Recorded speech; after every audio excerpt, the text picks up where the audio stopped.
چی به همه میگه مغز دل مادر، چی به یک کس نگفت کورنجی پدر، کورنجی پدری که موی سرش برای آینده فرزنداش سفید کرد، جوانیش فدای آینده فرزنداش کرد.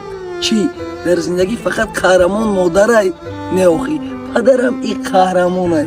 راست بعضیا پدر ندیدن، ممکن یگان خطای بین پدر و مادر بود، بعد دو کلمه گپ که مردم میگه پدرت فلان بود، بیسمدان بود، دست میکشه پدرت. آخی بین برای این نزدیک نشد که بیند مادرت نخواست یا تقدیر الهی. تا وقتی هست به قدرش برس. بعد که بدستایی که پدرت ایقوق کلوند کرده خروند پشوندد، بدستای خود در بالای پدرت خاک میپرتای، دیلکت ریش میشود. آخی میگون پدرم ای پدرم ای پدرم، کنده شد بعد